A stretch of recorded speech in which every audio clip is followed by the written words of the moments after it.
Existem situações em que Deus nos dá um comando e esse comando é esperar, né? E às vezes é difícil esperar. Esperar é uma reação, é uma ação, é uma não ação de alguém que tem paciência.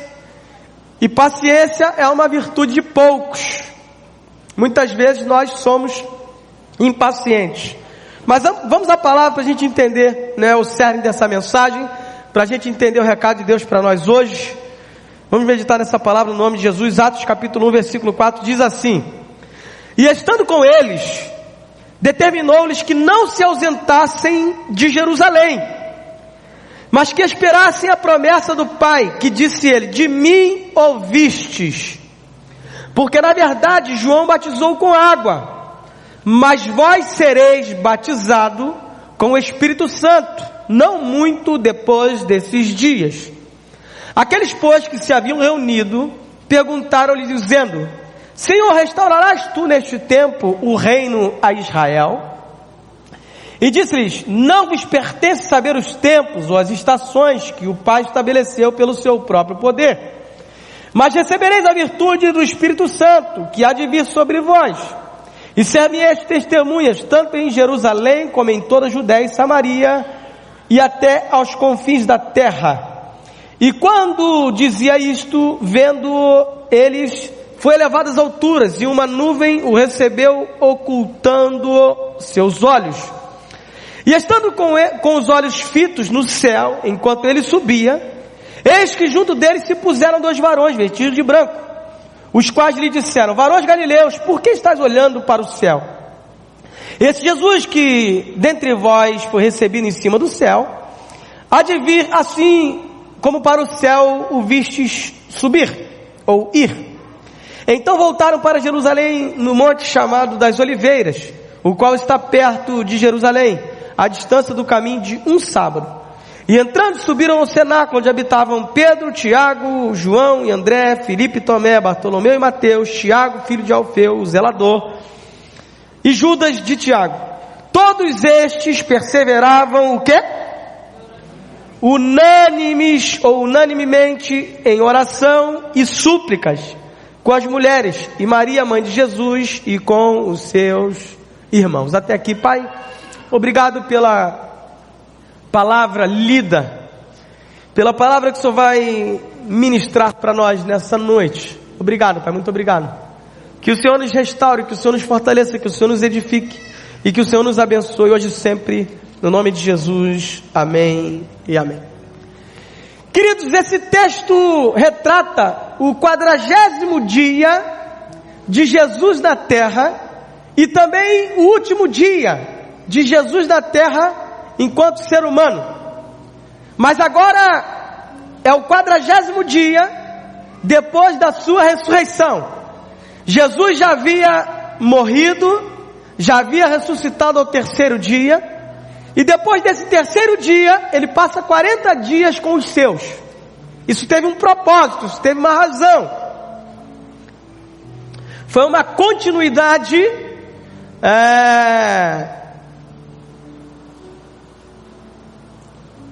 daquilo que acontecera antes da sua morte.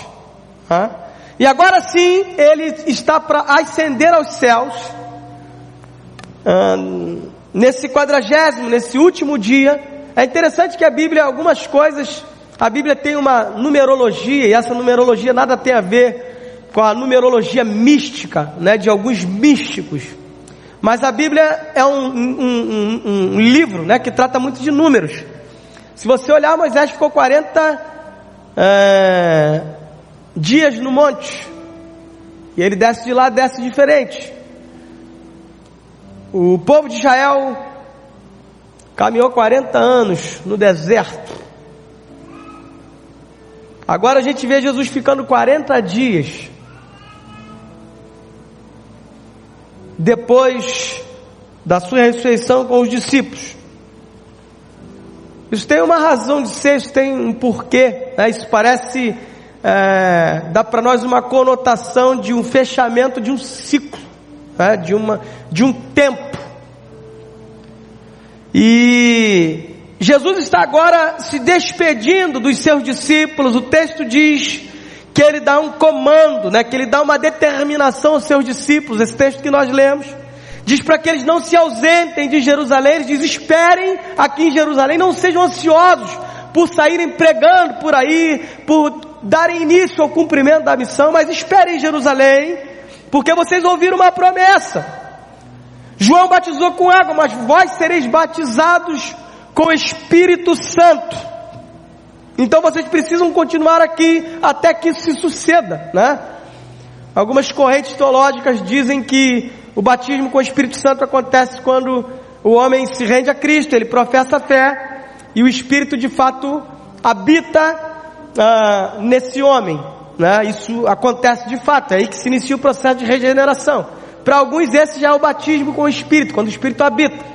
Para outros o batismo acontece numa segunda oportunidade, né? Assim como Jesus está narrando aqui, e esse batismo vem para ser um renovo, para ser uma aplicação na vida do crente, de modo que esse crente receba virtude, para que esse crente receba uma renovação, para que esse crente receba algo sobrenatural, tá?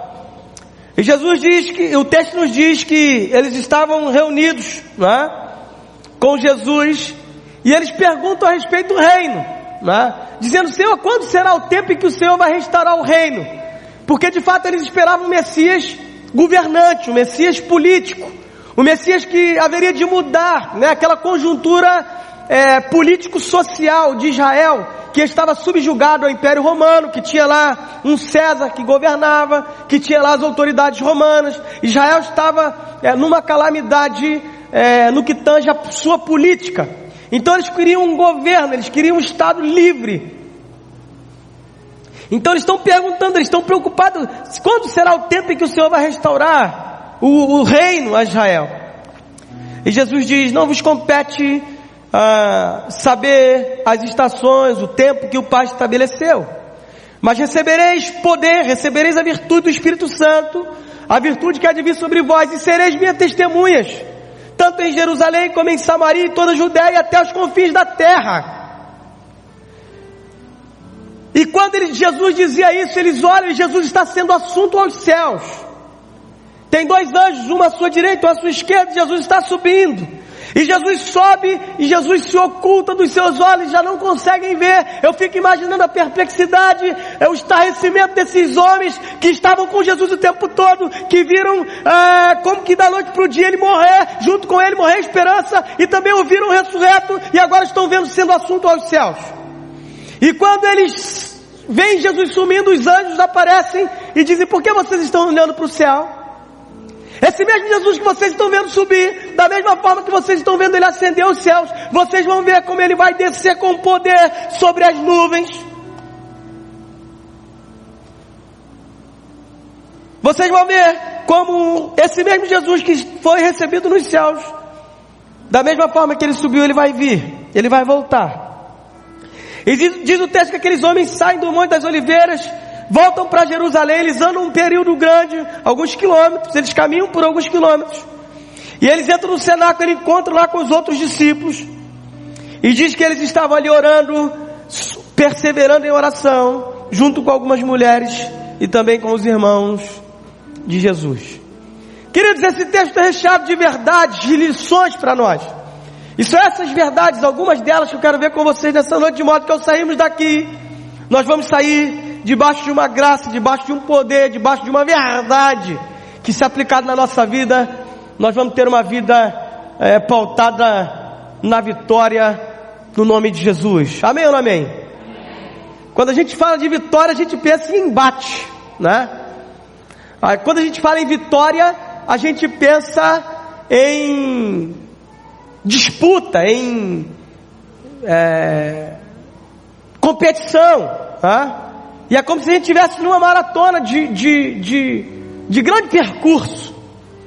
Eu quero dizer para você: corra até o final, não desista, não pare, porque você vai chegar no final, você vai cruzar a linha de chegada no nome de Jesus.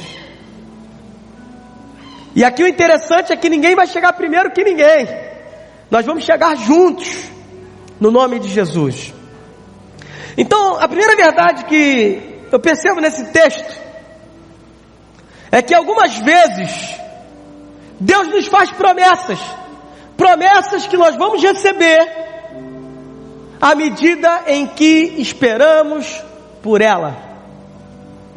Portanto, eu quero com essa palavra, querido, fazer você lembrar que promessas você recebera de Deus, que promessas Deus lhes fez, que promessas Deus falou para você haveria de se cumprir na sua vida, talvez há 5 anos, talvez há 10 anos, talvez há 15 anos, há 20 anos, não importa. O que eu quero dizer para você é que se Deus falou, é que se Deus prometeu, Ele vai cumprir, porque Ele vela em cumprir a sua palavra, e as suas promessas se cumprem sempre, fiel e cabalmente, porque Ele é Senhor da verdade, Ele é Deus da verdade, Ele é Deus de verdade, e Ele cumpre as suas promessas, porque Ele é Senhor das nossas vidas, e o desejo dEle é nos abençoar, no nome de Jesus. Portanto, espere, não se desespere, porque quem se desespera, não espera. Queridos, quantos passos errados nós damos por causa da nossa ansiedade? Porque a gente não tem paciência para esperar, porque a gente não consegue esperar. E quem não espera, se exaspera. Quem não espera, se desespera. E quem não espera, fatalmente, muitas vezes não alcança. Eu não sei se você pensou em desistir de alguma coisa, se você desacreditou de algumas promessas que Deus lhe fizera.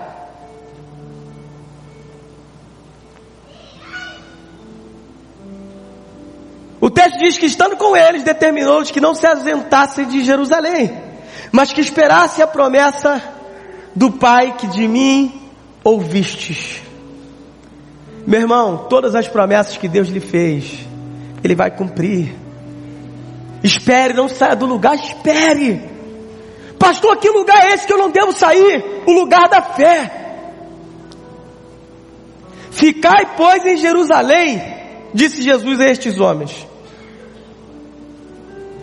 até que do alto vocês sejam revestidos de poder, de virtude, do poder que emana de mim, do poder que emana dos céus. Pastor, que lugar é esse que eu não devo sair? O lugar da esperança, meu irmão. O lugar onde você é movido pela fé, onde você é movido pela esperança. Queridos, muitas pessoas já não mais acreditam na vida, muitas pessoas já não mais acreditam no ser humano, muitas pessoas já não acreditam mais em si, muitas pessoas já não mais acreditam em Deus.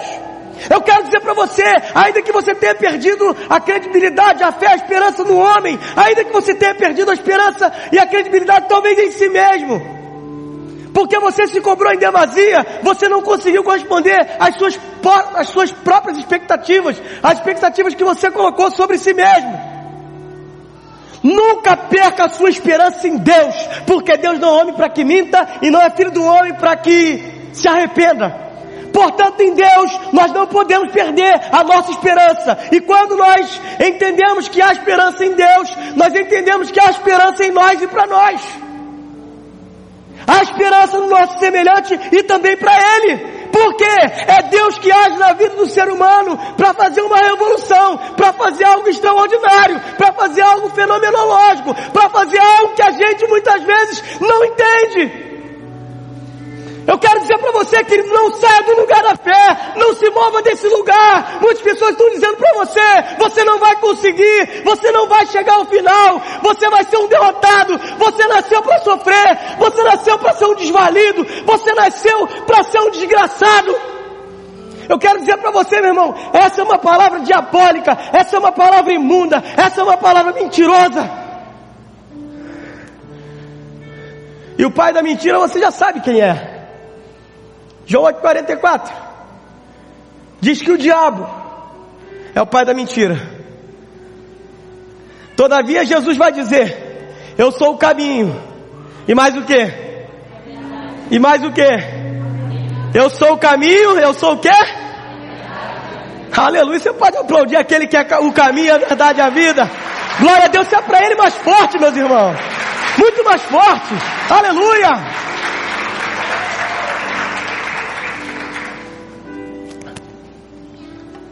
Você não serve a um deusinho qualquer.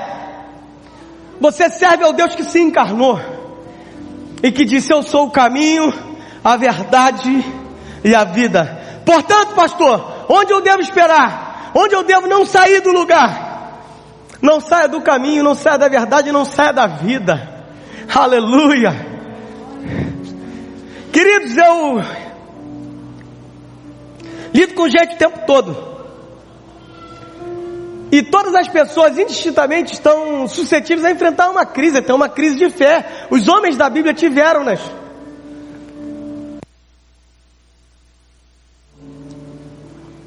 Entretanto, eu tenho lidado com algumas pessoas que já não estão vivendo. Pessoas que vivem zumbizadas, que vivem uma vida vegetativa. Pastor, o que seria uma vida normal? É uma vida onde você enfrenta lapsos temporais de tristeza e de dor, que são lapsos temporais, ou seja, são tempos efêmeros, tempos que vêm e passam, mas você é uma pessoa feliz, você é uma pessoa que sabe quem você é, você sabe de onde veio e para onde está indo. Agora, o que seria uma vida infrutífera, uma vida estagnada, uma vida num processo de inércia? É uma vida onde você vive como um derrotado, onde você vive como um desgraçado, e você tem momentos felizes. Esses lapsos temporais de alegria e de felicidade, eles são muito menores, eles são suplantados pelos momentos de agonia e de dor, porque essa agonia não é algo que vem do exterior, é algo que já está dentro de você, é algo que já se estabeleceu em você. Isso não é o desejo de Deus, meu irmão. Então, eu quero dizer para você, não saia do lugar da fé. Não saia do caminho da verdade da vida que é Jesus, porque Ele está aqui para te abençoar, para dizer que Ele te ama, que Ele é Senhor da sua vida e que você é importante para Ele. Isso é o bastante. Paulo enfrentou momentos terríveis. Sua alegria não estava no externo, no exterior. Por isso que ele disse: eu aprendi a viver contente. Essa é uma das lições mais lindas, de uma das declarações mais lindas. Ele escreve a igreja em Filipe, uma igreja que sofredora, mas uma igreja cheia de amor. E ele escreve aquela igreja dizendo: porque eu aprendi a viver contente em toda e qualquer situação. Eu sei viver abastado, tendo muito, e sei viver na escassez. As pessoas usam o versículo sacado da Bíblia, né?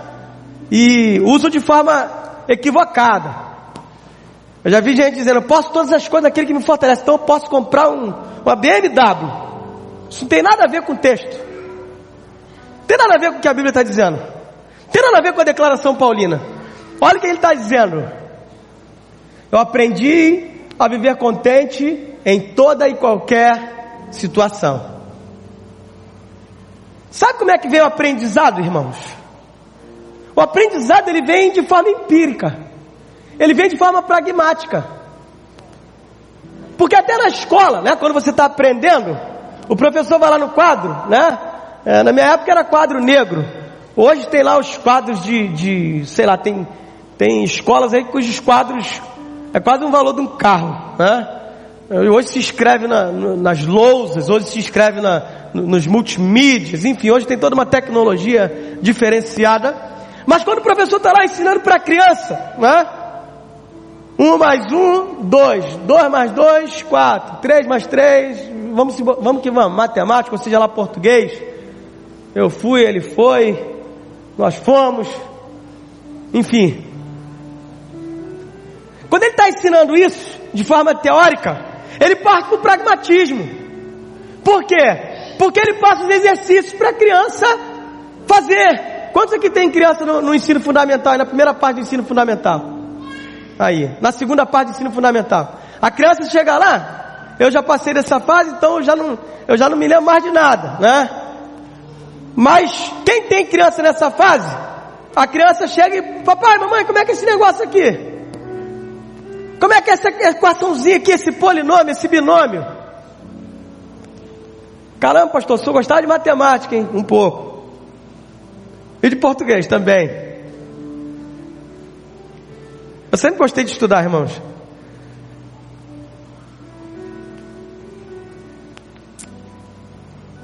Então, quando a criança está lá na escola, eles também saem da teoria para o empirismo, para o pragmatismo. Eles vão exercitar. Quando Paulo diz, eu aprendi a viver contente em toda e qualquer situação, é porque ele sai de uma situação meramente teórica. Ele vai para a vivência, ele vai para o pragmatismo, ele vai viver. Então ele passa a situação onde ele está vivendo muito bem. Ele viveu muito bem, ele tinha posse, ele tinha riqueza, ele tinha poder, ele tinha coisas. Mas chegou um momento que ter já não significava mais nada para ele, porque ele já não tinha. Aquilo que ele tinha, ele deixou de ter. Então agora o que faz sentido é o ser. Porque agora ele já não era mais Saulo, o perseguidor da igreja, o grande e temido perseguidor da igreja. Ele já não era mais Saulo, o grande mestre do judaísmo, que aprendeu aos pés de Gamaliel, o maior mestre judeu de qual se tem conhecimento. Saulo agora deixa de ser Saulo para ser Paulo, para ser o perseguido. Ele deixa de ser perseguidor para ser perseguido. Ele deixa de ser alguém que vai ser alguém que vai fazer outras pessoas sofrerem, para ele mesmo ser um sofredor. Então ele aprende.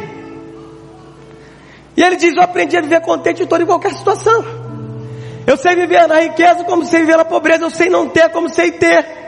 E ele diz, posso todas as coisas naquele que me fortalece. O que Paulo nos ensina com isso, queridos? Que nós podemos todas as coisas. Você pode vencer esse mal que está batendo na tua porta. Você pode vencer esse pensamento negativo. Você pode vencer essa dificuldade que você está enfrentando. Você pode vencer as vozes negativas que ecoam na sua mente todos os dias. Você pode vencer os inimigos externos, e você pode vencer o inimigo interno, que é dentro de você. Pastor, e quanto ao diabo? Esse então nem se fala, porque esse já é um inimigo vencido. Pastor, o senhor não tem medo do diabo? Não, irmãos, eu tenho mais medo de gente do que do diabo.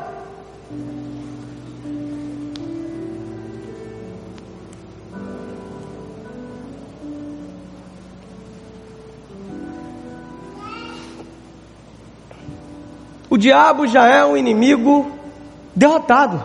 Quantos pode dizer amém para isso? O tempo dele já está determinado. Por isso que ele fica perturbando. É por isso que a Bíblia diz, resistir ao diabo e ele fugirá de vós. O diabo é só resistir. Pastor, e o inimigo que tem dentro de mim, que sou eu mesmo? O seu inimigo número 1, querido, é você mesmo. O seu inimigo número 1 é a sua mente, que muitas vezes está suscetível ao diabo trabalhar nela. Por isso que tem um ditado que diz aí, mente vazia é o quê? Oficina do diabo. Então a sua mente já está cheia de quê? De pensamentos que vêm de Deus. Sua mente já está ocupada com o quê? Com as coisas do reino. Pastor, então eu preciso mudar a minha mente.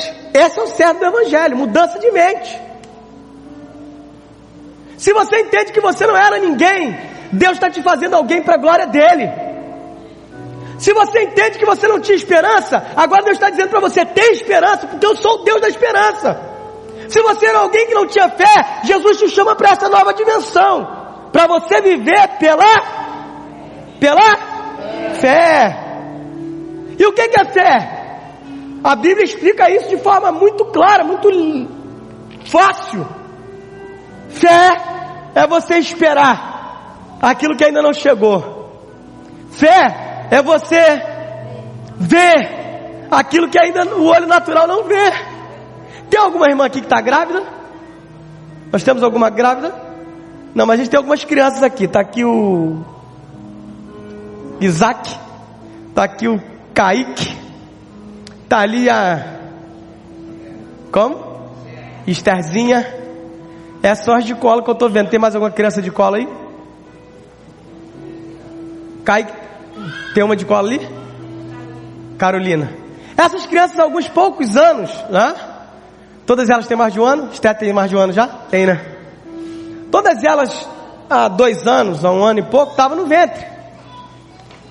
Uma criança no ventre, principalmente quando a barriga da mamãe não está já avançada, né? Que só se vê na ultra, a criança está lá, sim ou não? Mamãe grávida, a criança está lá. Quando tira a ultra, principalmente as ultrassonografias de hoje em dia, né? Hoje em dia sabe-se o sexo da criança muito cedo. e você vê o rostinho, já sabe se parece com a mãe, se parece com o pai, né? Já vê as coisas de forma muito criança miudinha, você está lá vendo. Você não está vendo, se você olhar de fora, se não tiver ultra, se não tiver vídeo, não tiver nada, você não está vendo. Mas você sabe que tem uma criança lá. E a mamãe está com o quê? Cheio de esperança para que aquela criança venha ao mundo. A mamãe está cheia de fé para ver, para tocar na criança. Está esperando aquela criança. Então o que é fé? A fé é como numa gravidez, só para ilustrar. É você acreditar que ainda não chegou, mas você está grávido daquilo, vai chegar. Você está esperando. Pastor, mas já passou 9 meses. Mas quando o assunto é fé, queridos, não é 9 meses. Não há um tempo estipulado, porque Deus não usa relógio, Deus não usa o cronos. Deus usa o Kairos. Quando o assunto é fé, a gente simplesmente espera. E a gente espera o quê? Eu não sei se você está preocupado com as coisas terrenas, e a gente se preocupa demais com isso, por isso a gente anda ansioso. Jesus disse: não andeis ansiosos com o que é a vez de comer, com o que é a vez de vestir. Não andeis ansiosos com coisa alguma. O Pai sabe do que você tem necessidade, Ele mesmo tem cuidado de vocês.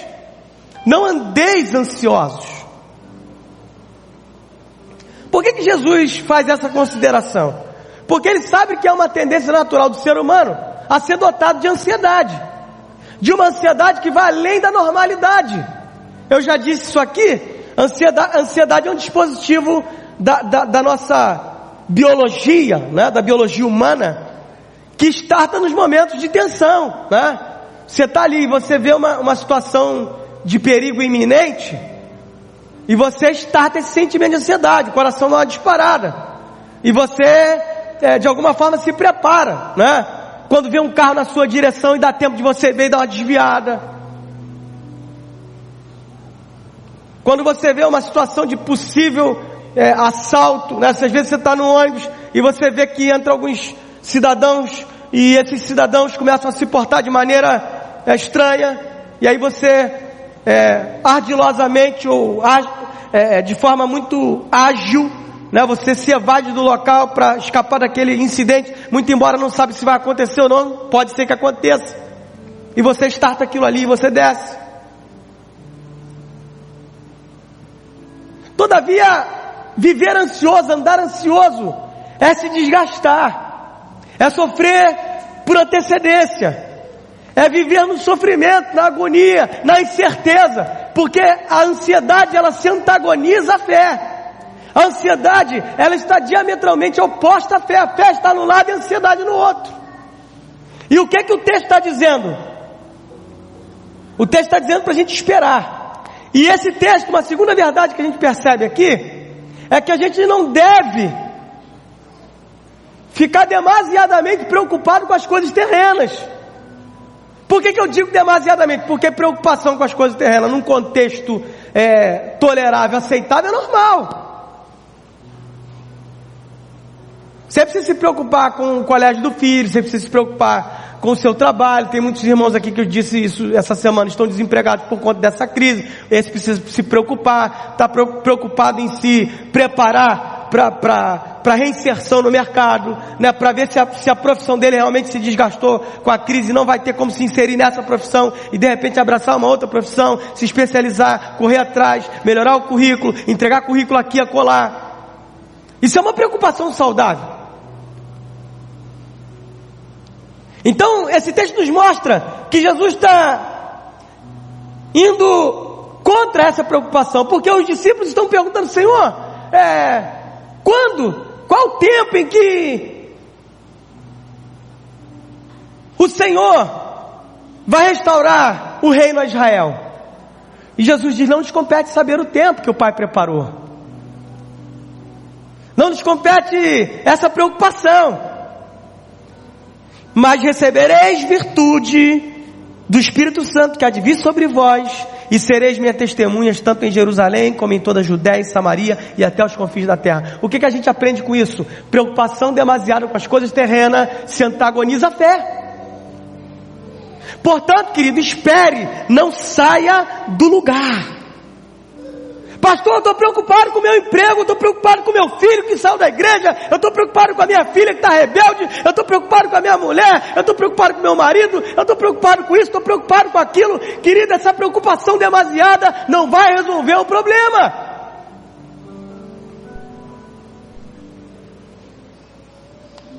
Senhor, qual o tempo que o Senhor vai restaurar o reino? Não lhe compete saber as coisas que o Pai reservou por conta do seu próprio poder.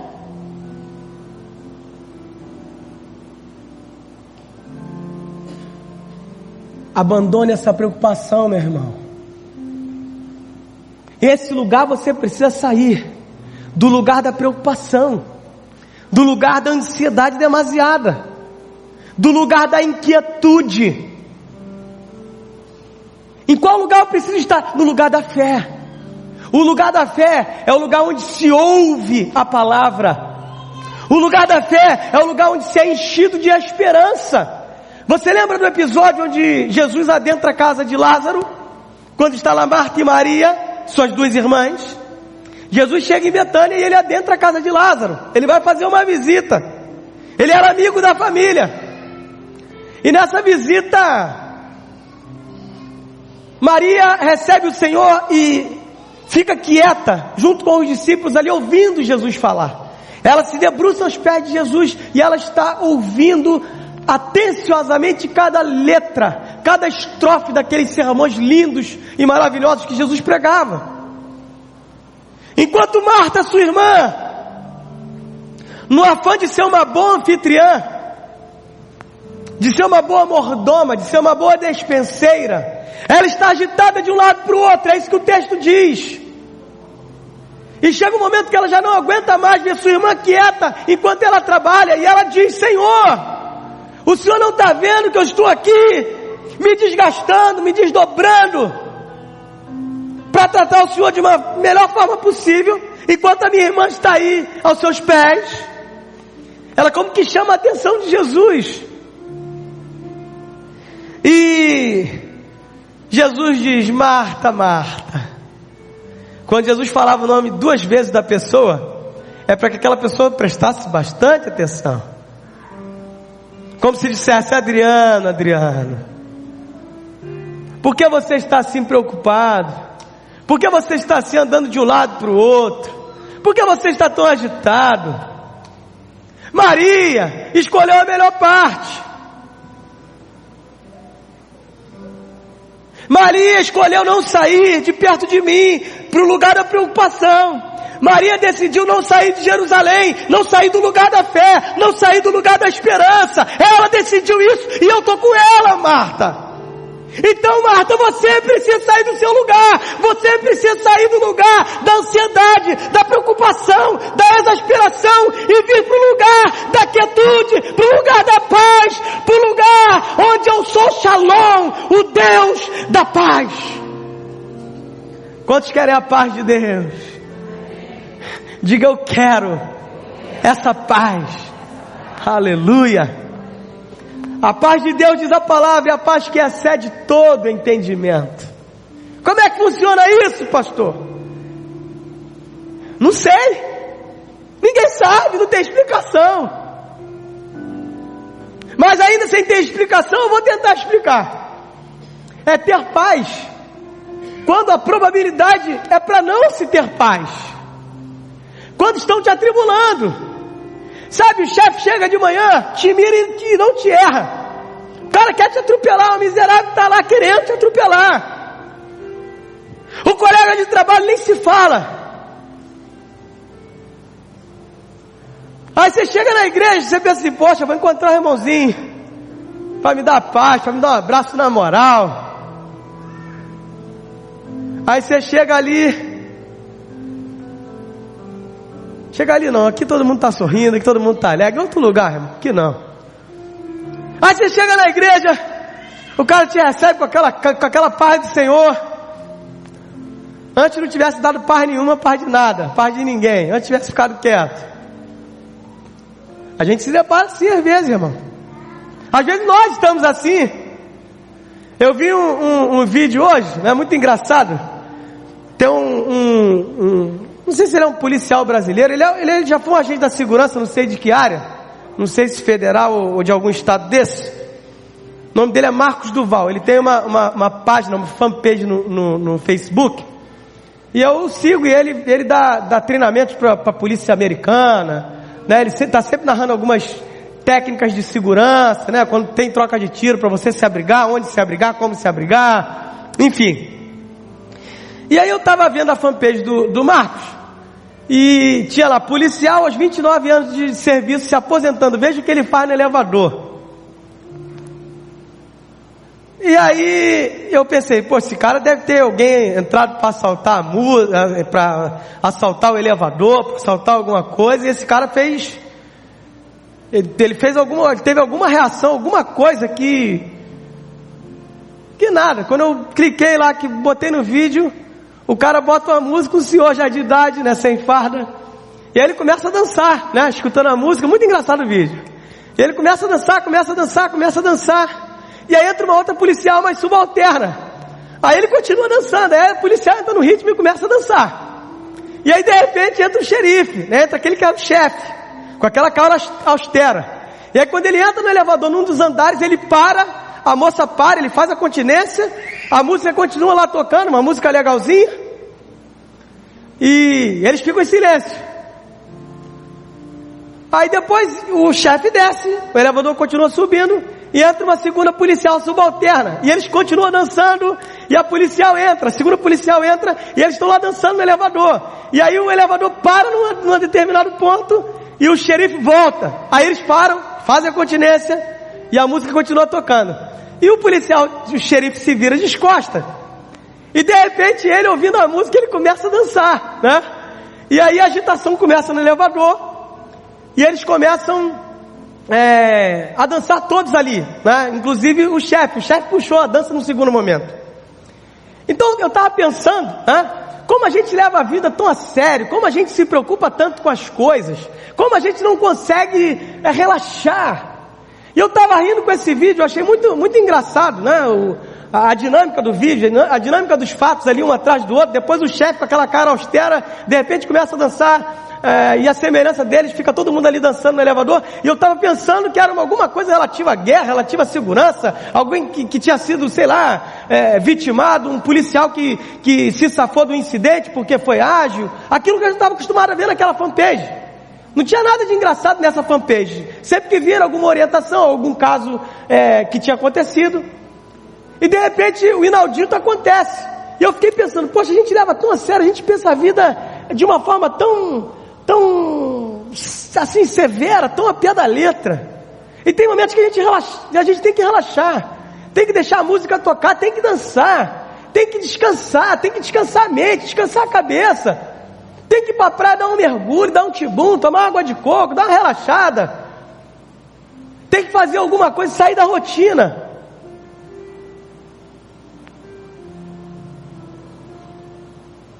E vencer a preocupação em demasia com as coisas terrenas, com as coisas do dia a dia, porque Deus se encarrega de cuidar de todas as coisas para você, porque em primeiro lugar, Ele cuida de você. Amém ou não amém?